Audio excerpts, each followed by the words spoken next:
يا أبا عبد الله يا أبا عبد الله. أعوذ بالله من الشيطان الرجيم. بسم الله الرحمن الرحيم. الحمد لله الذي لا يبلغ مدحته القائلون ولا يحصي نعماءه العادون ولا يعدي حقه المجتهدون، الذي ليس لصفته حد محدود ولا نعت موجود ولا وقت معدود ولا أجل ممدود، فطر الخلائق بقدرته ونشر الرياح برحمته، والصلاة والسلام على الرسول المسدد المصطفى الأمجد المحمود الأحمد سيدنا ومولانا ومولى الكونين جد الحسن والحسين عاني بالقاسم محمد. اللهم صل على محمد وآل محمد وآله الطيبين الطاهرين المعصومين الذين قال الله إنما يريد الله ليذهب عنكم الرجس أهل البيت ويطهركم تطهيرا.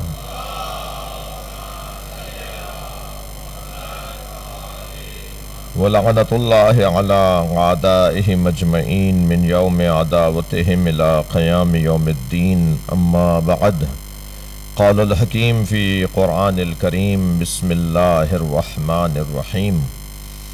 إن الذين ينادونك من وراء الحجرات أكثرهم لا يعقلون ولو أنهم صبروا حتى تخرج إليهم لكان خيرا لهم والله غفور رحيم. صلوات.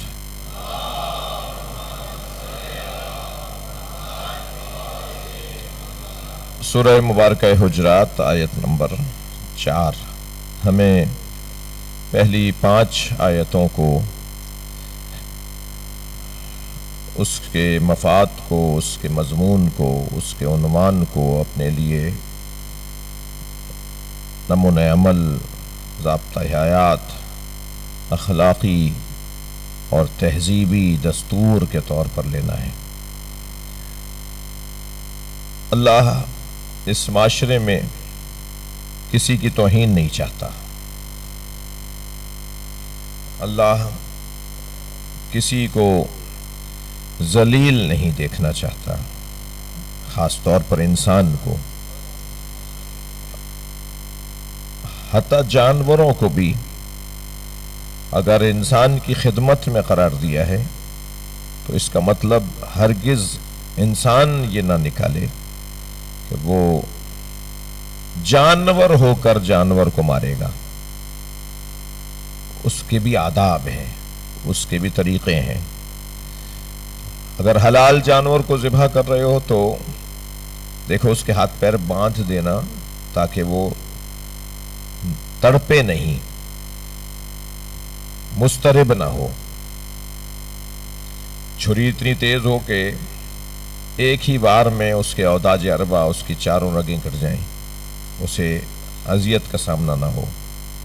پانی پہلے دکھا دینا، دوسرے جانور کے سامنے اس جانور کو ذبح نہ کرنا۔ یہ سارے ابھی پچھلے دنوں آپ نے ان احکامات پہ عمل کیا ہے۔ یہ سارے پیغامات جانوروں، کسی درخت کو جلانا نہیں، کسی درخت کو کے پتوں کو، پھولوں کو مسلنا نہیں، یعنی درختوں کا، جانوروں کا احترام، ان کا خیال، ان کا احساس۔ اور آپ احکام اسلامی میں غیر انسانوں کے لیے جو اللہ نے حقوق رکھے ہیں، یہ آج جانوروں کے حقوق پر اگرچہ پاکستان میں ہمارے ہاں ایک آدھ دو ہی غیر معروف ادارے ہیں جو جانوروں کے حقوق پر کام کر رہے ہیں، اور انہیں بھی کوئی سرکاری سطح پر کوئی خاص مدد حاصل نہیں ہے اور توجہ بھی نہیں ہے۔ لیکن جو اسلامی دستورات ہیں ان کے مطابق کیا حق ہے جانور کا؟ بے زبان ہے، اسے اگر باندھ رہے ہو تو کھانا تمہارے اوپر، اس کو چارہ، اس کو غذا ڈالنا تمہارے اوپر فرض بنتا ہے، اور اگر آزاد چھوڑ رہے ہو تو وہ تو پھر اللہ نے اس سے وعدہ کیا ہوا ہے، وہی کیا ہر رینگنے والے سے اللہ نے وعدہ کیا ہوا ہے کہ رزق اسے اللہ دے گا۔ لیکن جب تم نے باندھ کر بٹھا دیا ہے تو اب وہ خود تو جا نہیں سکتا تھا اپنے رزق کی تلاش میں، تم نے رسی ڈال دی، تم نے پنجرے میں ڈال دیا، تو اب اس کو رزق تم فراہم کرو، تم نے اس کو روک لیا ہے کہ وہ خود اپنا رزق تلاش کرے۔ یہ حقوق، یہ میرے مولا امام حسن مجتبیٰ علیہ السلام نے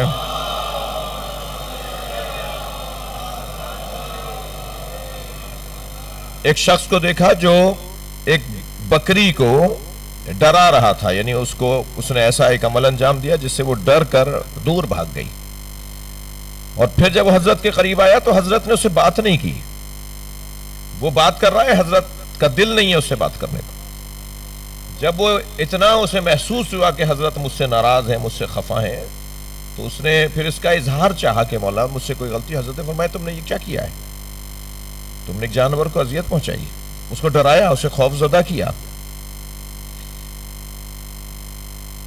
نبی کے ایک لباس پر بلی آ کر بیٹھ گئی تھی، حضرت نے اس کو اٹھانا پسند نہیں کیا۔ یعنی آپ اگر جائیں اس وادی کے اندر، جس وادی میں اس وقت میں موجود ہوں، آپ کو لے کر آیا ہوں، تو ہمیں حسین ترین تعلیمات، اللہ نہیں چاہتا کسی کو ذلیل کیا جائے، کسی کی بے حرمتی کی جائے، کسی کی حتاکی کی جائے، کسی کی توہین کی جائے، یہ اللہ نہیں چاہتا۔ اور پھر جب ساری مخلوقات کو تصور میں لے آئیں تو ہر مخلوق سے افضل مخلوق اللہ نے، اشرف مخلوق اللہ نے انسان کو قرار دیا، یعنی ساری مخلوقات کو اس کی خدمت میں رکھا ہے، مگر اسے ان کے لیے نہیں بنایا۔ یعنی انسان جانور کے لیے، پودوں اور پتھروں کے لیے نہیں بنائے ہیں، پودے، پتھر، پودے اور حیوان تو انسان کے لیے بنے ہیں، انسان ان کے لیے نہیں بنا۔ انسان کا معیار اونچا کر دیا، فرمایا خلقت الخلق لاجلک، اے انسان میں نے ساری مخلوق کو تیرے لیے بنایا ہے، وخلقتک لاجلی، مگر تجھے میں نے اپنے لیے بنایا ہے۔ یہ انسان کی قیمت بلند کر دی، حیثیت اس کی اونچی کر دی جی، لہذا وہ کسی کی توہین نہیں چاہتے، وہ یہ نظام کسی کی توہین نہیں چاہتا۔ مولا علی بھی اپنے دشمنوں کے بارے میں اپنے چاہنے والوں کو ہوشیار کر رہے ہیں کہ میرے دشمنوں سے ہوشیار رہنا، مگر خبردار کہہ کر کے، خبردار گالیاں دینے والوں میں نہ بننا۔ لا تکونوا سبابین، میں نہیں چاہتا کہ میرے چاہنے والے سب کرنے والے ہوں، گالیاں دینے والے ہوں، بلکہ اگر میرے دشمنوں سے تمہیں دور رہنا ہے، اور امام نے کہا دور رہو، اللہ نے کہا ہے سورہ مبارکہ الحمد کے اختتام پر، غیر المغضوب علیہم ولا الضالین، صلوات پڑھنے ذرا محمد والوں۔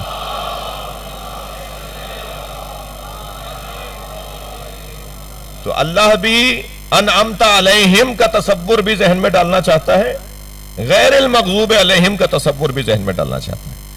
یعنی صرف اور صرف اسلام شناس بننا کافی نہیں ہے، کفر شناس ہونا بھی ضروری ہے۔ یعنی اچھائیوں کو پہچاننا جہاں ضروری ہے، وہاں برائیوں کے عناصر کو پہچاننا بھی ضروری ہے۔ یہ اسلام کی بیداری کی علامت ہے۔ یعنی کسی کو برا نہیں مانو، یہ اسلامی تعلیمات نہیں ہے، لیکن کسی کی توہین نہ کرو، کسی کی بے عزتی نہ کرو، رقیق اور چھوٹے الفاظ اور ہلکی باتیں کرنا یہ اسلام روکتا ہے۔ معیاری اختلاف کرو، اختلاف ہو تو معیاری ہو، اختلاف ہو تو پھر طریقے سے ہو، اور طریقے پھر اسلام نے بتائیں کہ کیا ہو۔ مثلا مولا علی نے فرمایا کہ تم میرے دشمنوں کے بارے میں ان کو پہچانتے ہوئے ان کے کاموں کو نوٹ کرو، ان کے کاموں کو یادداشت کرو کہ وہ کرتے کیا ہیں۔ میرے چاہنے والے جو کرتے ہیں وہ نہ کرنا، یہی تبرہ ہے جی۔ اہل بیت کے دشمنوں سے لا تعلقی کا وہ تو ہمیں کرنا ہے، وہ قرآن کا حکم بھی ہے اور تعلیمات اہل بیت بھی ہیں، اور فطرت کا تقاضا بھی ہے۔ یہ کیسے ممکن ہے کہ ہم ایک کمال نفسانی رکھتا ہو اور ایک رذالت نفسانی رکھتا ہو، ایک حسن نفسانی رکھتا ہو، ایک قباحتیں رکھتا ہو، ہم دونوں کو ایک جیسے ہی بولیں؟ ہم دونوں کو ایک جیسے ہی مانے، یہ فطرت بھی نہیں مانتی اس بات کو. ایک جانور بھی پڑی ہوئی غذا میں سے اس چارے کو لیتا ہے جس میں سے بدبو نہ آ رہی ہو. یہ فطریات کا مسئلہ ہے.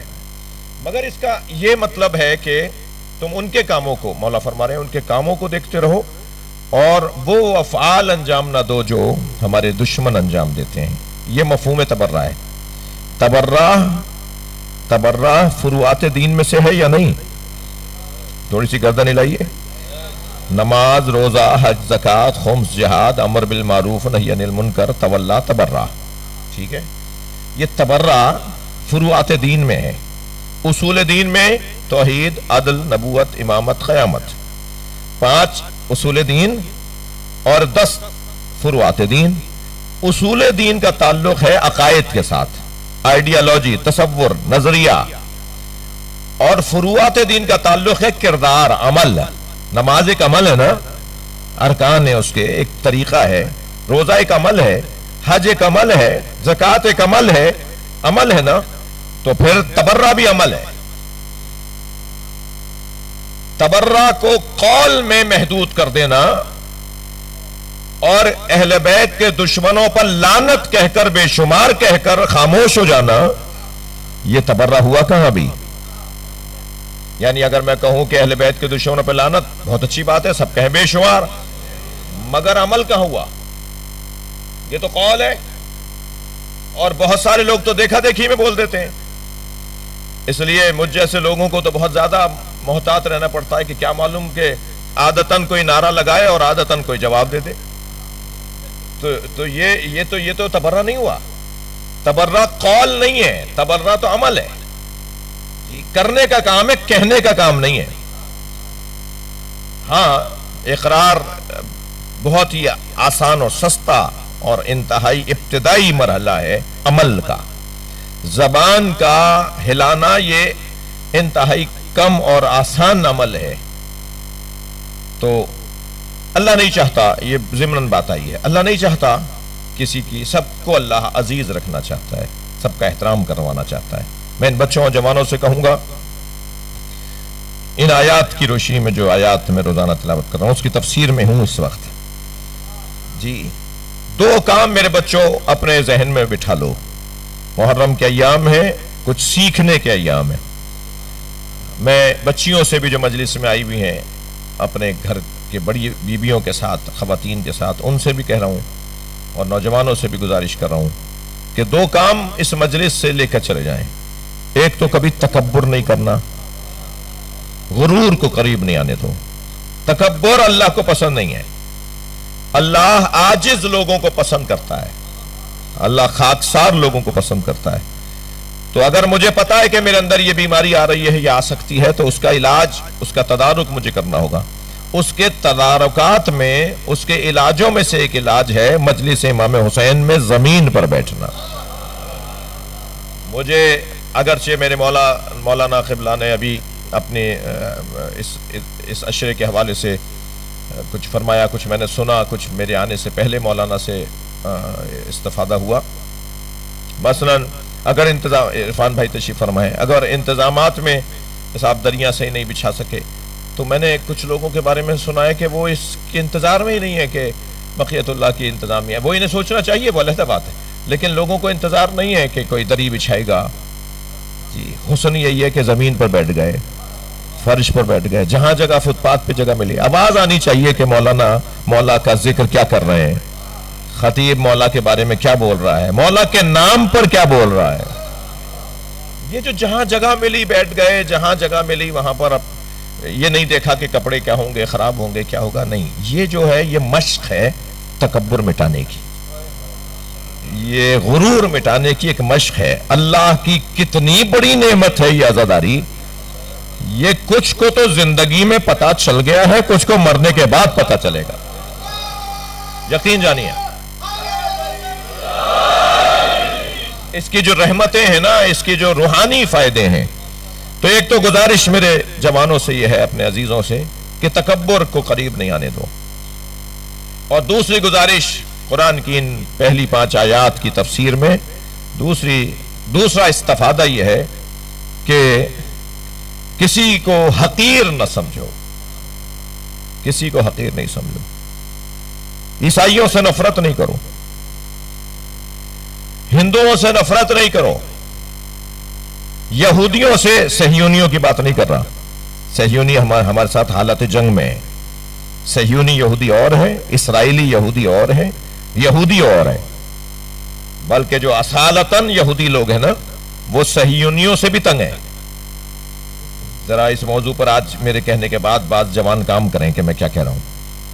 جی بہت سارے ممالک میں یہودی آباد ہیں جو سارے صہیونیوں سے متفق نہیں ہیں، اگرچہ ان کا غلبہ بڑھتا جا رہا ہے اور اپنی برادری کو انہوں نے کنٹرول تقریباً کر لیا ہے، لیکن یہ لازمہ نہیں ہے کہ ہر یہودی ہے تو وہ صہیونی ہے۔ کسی سے نفرت نہیں، ہندوؤں سے نفرت نہیں کرو، عیسائیوں سے نفرت نہ کریں۔ یہ بات میں اس عزاخانے میں پچھلے سال کر چکا ہوں، میرے یادداشتوں میں جو میں لکھتا ہوں کہ کہاں کیا پڑھ دیا ہے تو میں پھر اس کو دہراتا بھی ہوں کہ پچھلے سال کیا پڑھا، اس سے پچھلے سال کیا پڑھا۔ تو یہ میں بات یہاں کر چکا ہوں کہ مولا علی نے یہ جو فرمایا نا، لو سنیت لی الوسادہ، اگر میرے لیے مسند قضاوت کو بچھا دیا جائے، مولا علی فرما رہے ہیں اگر میرے لیے مسند قضاوت کو بچھا دیا جائے، لفتح تو اہل تورات بتوراتہم، تو تورات والوں کے فیصلے تورات کے مطابق کروں گا، انجیل والوں کے فیصلے انجیل کے مطابق کروں گا، زبور والوں کے فیصلے زبور کے مطابق کروں گا، قرآن والوں کے فیصلے قرآن کے مطابق کروں گا، اور انجیل، تورات، زبور اور قرآن پکار کے کہیں گے جو فیصلہ علی کا ہے وہی ہمارا ہے۔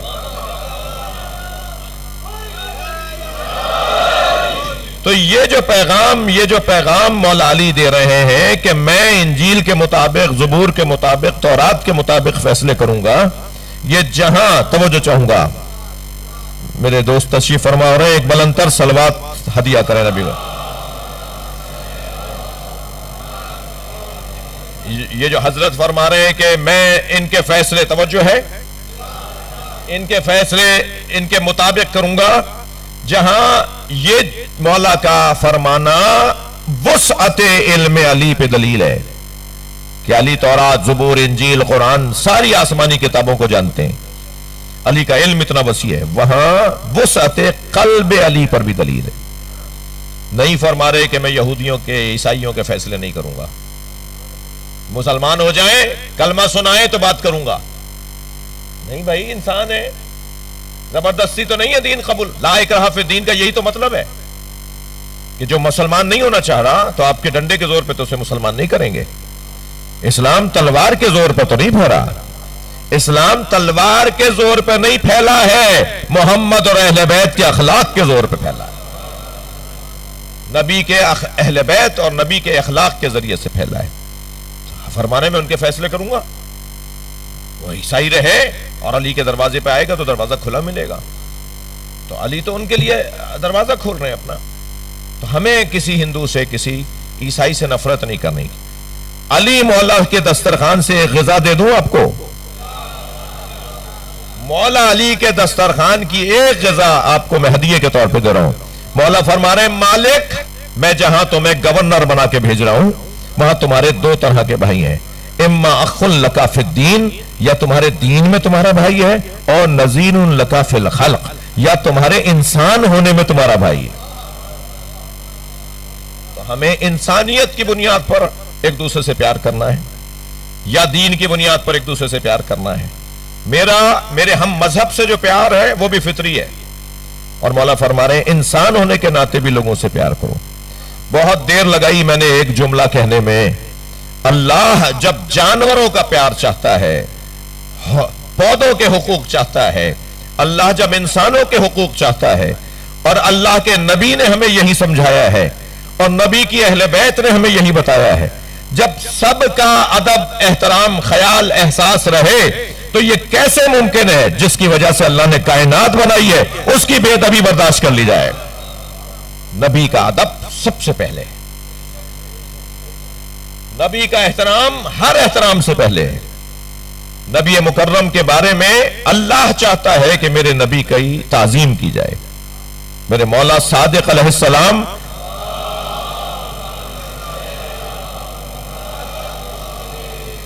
جب نبی کا نام آتا تھا، سرکار دو جہاں کا نام کوئی لیتا تھا یا امام لیتے تھے، تو امام اپنے سر اور اپنی گردن کو جھکا دیتے تھے، نبی کا نام جھک کر لیتے تھے، جھک کر نبی کا نام لیتے تھے. حتیٰ ایک شخص کو جو عرفان اور معنویت کے اندر امام کے نزدیک اس قابل تھا کہ اسے یہ نصیحت کریں، کیونکہ احادیث ہر ایک کے لیے مختلف نہیں ہیں، سامنے والے کو دیکھ کر، اس کی قابلیت کو دیکھ کر ائمہ بات کرتے ہیں. تو ایک شخص کو دیکھا جس کے اندر روحانی اور معنوی اعتبار سے معیار بہتر ہے، تو اسے فرمایا بغیر وضو کے محمد نہیں بولا کرو، وضو کر کے میرے نبی کا نام لیا کرو. جی کھڑے ہو جاتے تھے امام رضا میرے مولا نبی کے نام پر، جب سرکار کا نام آتا تھا تو اپنی جگہ چھوڑ کر پھر بیٹھتے تھے. ادب، احترام. یہ جو آج کی آیت کریمہ کے اندر ایک لفظ ہے نا کہ یہ جو تم میرے نبی کا احترام کرو گے، یہ آواز اونچی نہیں کرو گے، آگے نہیں چلو گے، اونچی ان کو ایسے نہیں پکارو گے جیسے آپس میں، ان ساری باتوں کے بعد اللہ نے ایک لفظ بولا ہے، لَكَانَ خَيْرًا لَكُمْ. یہ سارے ادب احترام اس سے نبی کا فائدہ نہیں، تمہارا اپنا فائدہ ہے. اگر تم نبی کا احترام کرو گے تو اس کا فائدہ مسلمانوں کو ہے، نبی کو اس کا کوئی فائدہ نہیں ہے. نبی کا احترام کرنے کا فائدہ خود مسلمانوں کو ہے. جی بے احترامی، کل بات تفصیل سے ہوگی، بے احترامی، نبی کی بے احترامی اسلام کو کمزور بنائے گی. نبی کی بے احترامی کرنے سے قرآن کا جو احترام ہے وہ کم ہو جائے گا، خود مسلمان کا احترام کم ہو جائے گا. علامہ اقبال نے دو مصروں میں مسلمان کی آبرو کو نبی کے احترام کے ساتھ جوڑا ہے. علامہ اقبال کہتے ہیں در دل مسلم مقام مصطفیٰ است، آبرو ماں زینام مصطفیٰ است. ہمارے دلوں میں مقام مصطفیٰ، یہی تو ہماری آبرو کا سبب ہے. ہمارا ورنہ ہماری حیثیت کیا ہے؟ ہم کون ہیں؟ ہم ہیں کیا؟ ہم اس لیے محترم ہیں کہ ہم نبی کو خاتم الانبیاء مانتے ہیں، سرکار دو جہاں کا احترام کرنے والے ہیں. لہذا اگر نبی کا احترام نہیں ہوگا تو مسلمان کمزور پڑ جائیں گے. بس یہیں سے گریز لے رہا ہوں، نبی کے نام کی بے احترامی سے مسلمان کمزور ہوں گے. نبی کے بچے کو گھیر کے مار دیں، نبی کی بچیوں کو اسیر بنا لیں، یہی تو رونا ہے. یہ مجالس، یہ عزاداری، یہ محرم، یہ جلوس ناموس مصطفیٰ کی خاطر ہے. بار بار منعقد کریں ان مجالس کو تاکہ ذہن اس طرف جائیں کہ ایسا کرنے سے نقصان ہونا تھا. اگر آپ نے ایسا نہ کیا ہوتا، شاعروں نے لکھا ہے نا کہ اگر کچھ دیر فرض کیجئے اگر مجلسیں نہ ہو، سارا جہاں حسین کا قاتل دکھائی دے. یہ اگر مجلسیں نہ ہو نا تو ہم بھی اسی کھاتے میں آ جائیں کہ یہ بھی خاموش ہیں. ان مجلسوں کے ذریعے سے آپ ہر سال ایک اعلان کرتے ہیں کہ جو نبی کی بے احترامی کی گئی کربلا میں، ہم اس کا حصہ نہیں ہیں، ہمارا اس گروہ سے کوئی تعلق نہیں ہے جنہوں نے نبی کی بے احترامی کی. اور آپ یقین جانیے اور جا کر مشاہدہ کیجئے اور جا کے تحقیق کیجئے، نبی کی گئی کربلا میں بے احترامی کے خلاف ہر سال آواز اٹھانے والوں کی تصویر مسلمانوں میں سب سے اچھی ہے. سارے عالم انسانیت میں آپ مسیحیوں اور ہندوؤں اور یہودیوں اور سب سے جا کے پوچھ لیجئے کہ مسلمانوں میں آپ کو زیادہ اچھا مسلمان کون لگتا ہے، تو وہ لوگ کہ جنہوں نے اپنا ان مجلسوں کے ذریعے ان سے تعلق توڑا ہے. جی ان سے تعلق توڑ دیا کہ ہمارا ان سے کوئی تعلق نہیں ہے جنہوں نے کربلا میں نبی کی توہین کی تھی. یہ کچھ کم توہین تھی، یہ کچھ کم توہین تھی کہ ایک مسیحی دربار یزید میں امام حسین کے سر کی، لبوں کی، دانتوں کی، دندان مبارک کی توہین کرتے ہوئے یزید کو جب دیکھتا ہے نا تو وہ کھڑا ہو جاتا ہے، کہتا ہے یزید حضرت عیسیٰ سے منسوب دو جوتیاں ہیں جنہیں ہم اپنے ہاں ممبر کے اوپر رکھتے ہیں، جی حضرت عیسیٰ کی جو سلیب تھی نا، جس لکڑی کی سلیب کے اوپر حضرت عیسیٰ کو چڑھایا گیا تھا، اس کی چھوٹی سی بھی لکڑی اگر کہیں آ جاتی تھی نا، جلوس نکلتے تھے، رستے بند ہو جاتے تھے، شہر بند ہو جاتے تھے کہ اس کی زیارت ہوگی۔ وہ باقاعدہ ایک بڑے تشت کے اندر اس چھوٹی سی لکڑی کو اٹھا کر لے کر آتے تھے، حضرت عیسیٰ سے منسوب ہے یہ جی۔ وہ کھڑا ہو گیا، کہنے لگا یزید ہم تو عیسیٰ کی جوتیوں کا احترام کرتے ہیں، تم اس کا احترام نہیں کر رہے جن لبوں پہ نبی نے بوسہ دیا ہے جی۔ یہ جو کچھ ہوا یہ در حقیقت توہین رسالت ہوئی، یہ توہین رسالت کربلا، یعنی یہ بول رہا ہے پسر سعد خبردار ذوالجنہ کو کوئی تیر نہ مارے، میں نے خود بچپن میں نبی کو اس پہ بیٹھے دیکھا ہے، اسے پکڑ کر لے آؤ، میں اپنے پاس تبرک کے طور پہ رکھوں گا۔ تم بھول گئے کہ نبی کے دوش پر حسین بیٹھتا تھا؟ کبھی نماز کی حالت میں، کبھی عید کے دن، نانا سب بچوں کے پاس سواریاں ہیں، ہماری سواری نہیں ہے۔ فرمایا میں تمہاری سواری ہوں۔ امام حسن امام حسین نانا سے کہہ رہے ہیں نانا سب اونٹوں پر بیٹھ کے نکل رہے ہیں باہر۔ عید کے دن بچوں کو سواریاں کروائی جا رہی تھیں، تو فرمایا نانا سب اپنے اپنی سواریوں پر، کوئی اونٹ پر اور کوئی گھوڑے پر بیٹھ کر بچوں کو تفریح کروائی جا رہی ہے، عید کا دن ہے، ہماری کوئی سواری نہیں ہے۔ فرمایا میں تمہاری سواری ہوں۔ ایک بچے کو ایک شانے پر بٹھایا، ایک پیر آگے ایک پیر پشت کی جانب، ایک بچے کو دوسرے شانے پر بٹھایا اور فرمایا میں تمہاری سواری ہوں۔ جو بغیر وحی کے بات نہ کرتا ہو وہ کیسے کہہ سکتا تھا یہ بغیر وحی کے؟ پھر کہا امام حسن نے نانا ان سواریوں کی تو لگامیں بھی ہیں۔ تو آپ نے اپنی دونوں زلفوں کو 2 حصوں میں بانٹا، اپنے بالوں کو 2 حصوں میں کیا اور ایک طرف کی لٹ بالوں کی امام حسن کے ہاتھ میں دے دی، دوسرے طرف کے بال امام حسین کے ہاتھ میں دے دی۔ پھر امام حسین نے فرمایا نانا ان سواریوں کی آوازیں بھی ہیں، جو بغیر قرآن کے بولتا نہ ہو، اس نبی نے رف رف کی آواز نکالی۔ حدیث سنا دی ہے میں نے پوری آپ کو، نبی مکرم نے اپنے منہ سے رف رف کی آواز نکالی تاکہ میرے حسنین خوش ہو جائے، میرے حسنین کی خواہش پوری ہو جائے جی۔ 3 یا 4 سال 5 سال کے تھے، کیونکہ نبی کی رحلت کے فوراً بعد کا واقعہ ہے۔ مسجد سے سب نکل رہے تھے، امام حسن امام حسین بھی نکل رہے تھے اپنے بابا کے ساتھ، نماز ختم ہوئی، سب مسجد نبی سے باہر آ رہے تھے۔ تو حضرت عمر نے امام حسن کو پشت کی جانب سے دونوں شانے پکڑے اور اپنے شانوں پر بٹھا لیا۔ تو ایک صحابی نے کہا کہ آپ کیا کر رہے ہیں، آپ نے کیا کیا؟ تو فرمایا کہ میں شبیہ مصطفیٰ کو دوش پر اٹھا رہا ہوں جی۔ جو نبی کی پشت پر بیٹھے تو نبی سجدے کو طول دے دیں، اس حسین کو سجدے میں ہی مار دیا۔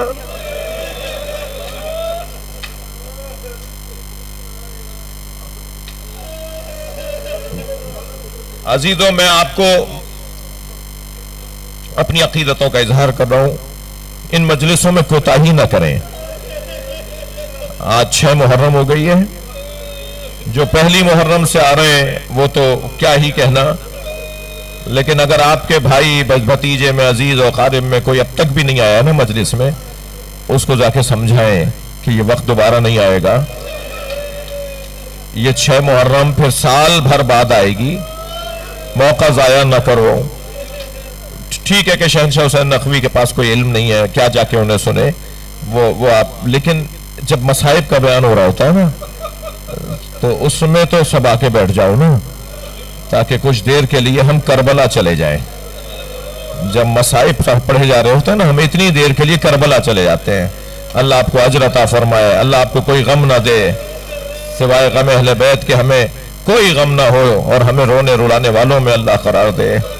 اہل بیت کی یاد میں رہنے والوں میں اللہ قرار دے۔ چلیے آج 6 محرم ہے، ابھی آپ ایک جھولے کی زیارت کریں گے۔ مجلس میں خواتین بھی آئی ہوئی ہیں، چھوٹے چھوٹے بچے بھی آئے ہوئے ہیں، اور چھوٹے بچوں کی مائیں بھی آئی ہوئے ہیں۔ سلام ہو، جب بھی جناب علی اصغر کا ذکر کیا کریں نا تو اس بچے کی ماں کو سلام ضرور کیا کریں۔ بڑا جگر تھا جناب رباب کا، بڑا حوصلہ تھا جناب رباب کا۔ جب امام حسین نے مدد کے لیے آواز دی نا، کوئی ہے جو میری مدد کرے، تو خیمے سے رونے کی آواز آئی۔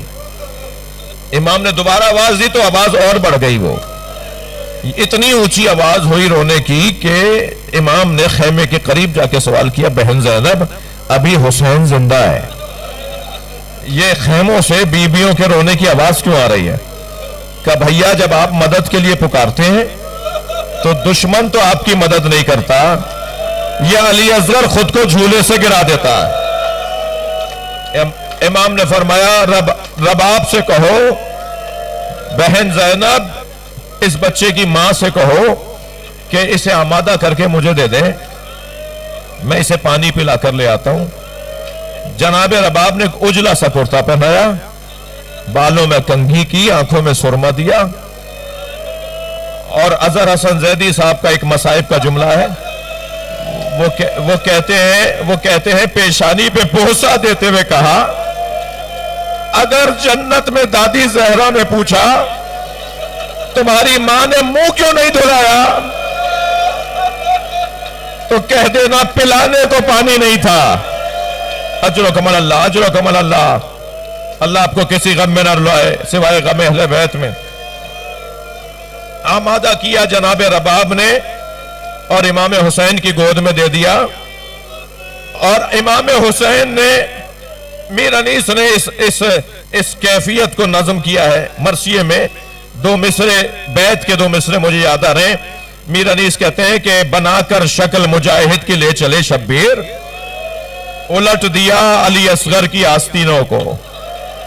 جیسے مجاہدوں کو لے جاتے ہیں نا، جو جہاد کرنے والے جاتے ہیں، حضرت علی اصغر کو گود میں لیا، میدان کربلا میں آئے اور دشمن سے خطاب کیا۔ خطاب نہیں، امام سجاد روتے تھے اس منظر کو یاد کر کے کہ وہ وقت میرے لیے بڑا مشکل وقت تھا، میرے بابا کا بڑا امتحان تھا جب دشمن سے علی اصغر کے لیے پانی مانگ رہے تھے۔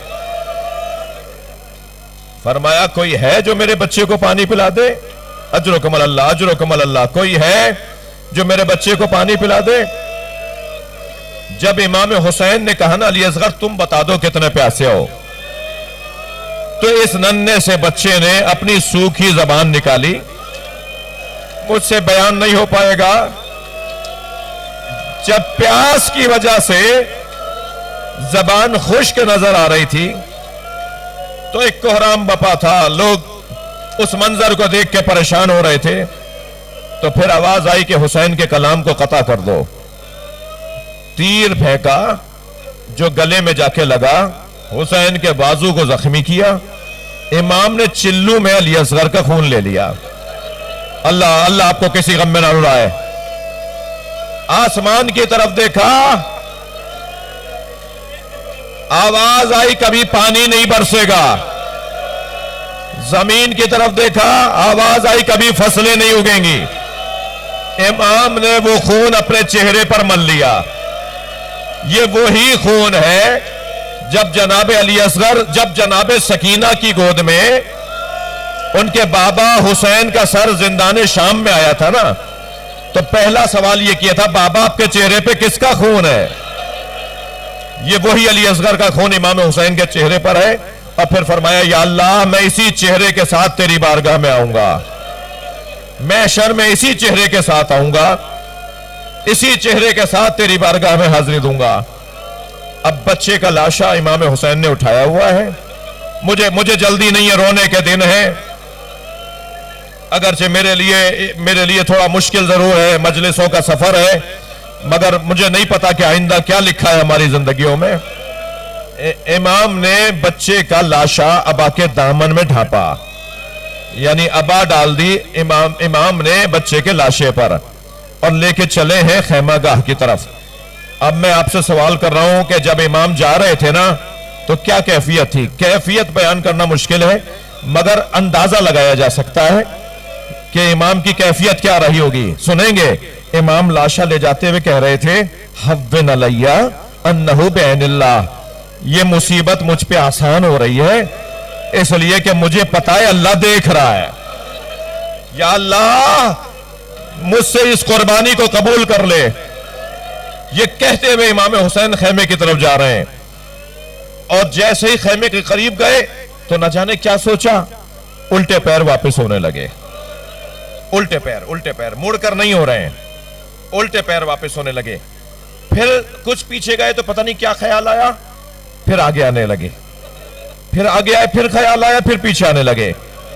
بعض عرفا کا کہنا یہ ہے کہ آگے جاتے تھے تو سوچتے تھے ماں دیکھے گی تو مر جائے گی,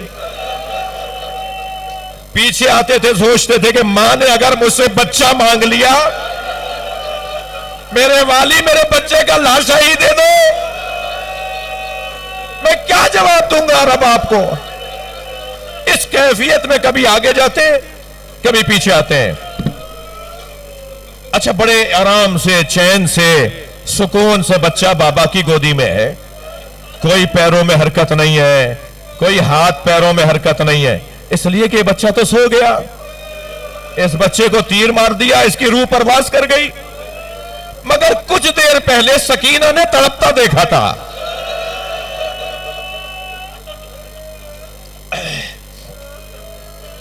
پچھلے سالوں میں ایک جوان نے مجھے آ کر کہا, مولانا میں مچھلی خرید کر لایا, اور اپنی بہن سے میں نے, اپنی عزیزہ مثلا اپنی بہن سے کہا کہ مچھلی مجھے تل دو, مجھے مچھلی بنا دو.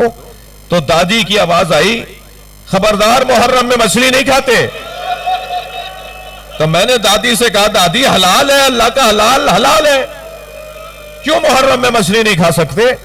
تو انہوں نے منع کر دیا, نہیں بیٹا ہمارے یہاں مچھلی نہیں کھاتے. تو میں ان سے کہہ کر آیا ہوں کہ مولانا سے پوچھوں گا, اگر مولانا نے اجازت دے دی تو مچھلی کھاؤں گا, اور منع کر دیا تو نہیں کھاؤں گا. تو مولانا مجھ سے کہنے لگا, مولانا بتائیے میں مچھلی کھا لوں؟ جب وہ یہ ساری باتیں کہہ رہا تھا نا, میری آنکھوں میں آنسو آ رہے تھے. میں نے روتے ہوئے کہا, میں اتنا بڑا عالم نہیں ہوں, مجھے اس مسئلے کا جواب نہیں آتا, مگر تم دادی کی بات مان لو. اس لیے کہ امام حسین نے علی اصغر کے تڑپنے کو مچھلی کے تڑپنے سے تعبیر کیا. دیکھ نہیں رہے,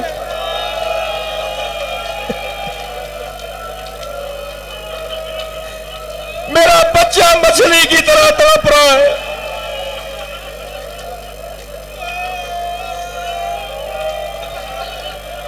جس بچے کو کچھ دیر پہلے سکینہ نے تڑپتا دیکھا تھا, جب امام حسین خیمے کے قریب آئے, خیمے سے پردہ ہٹا, دروازے کا پردہ ہٹا, جناب سکینہ کھڑی نظر آئیں. بی بی نے دور سے دیکھا کہ بھائی کے ہاتھ پیروں میں حرکت نہیں ہے. کیوں لے گئے تھے امام حسین؟ پانی پلانے لے گئے تھے نا, اور بچہ بابا کی گود میں سو رہا ہے. تو اب جملہ سنیں, وہیں سے آواز دے کر کہا, بابا میں بھی پیاسی ہوں, بابا مجھے بھی پانی پلا رہی ہے.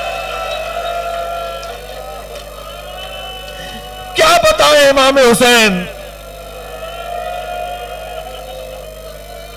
کہ کیسا پانی پلا کر لایا ہو. مگر ماں نے خیمے میں آواز سن لی.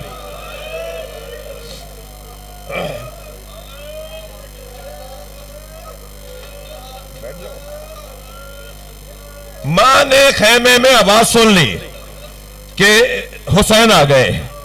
تو آپ اندازہ کر سکتے ہیں کتنی جلدی آئی ہوں گی دروازے پر.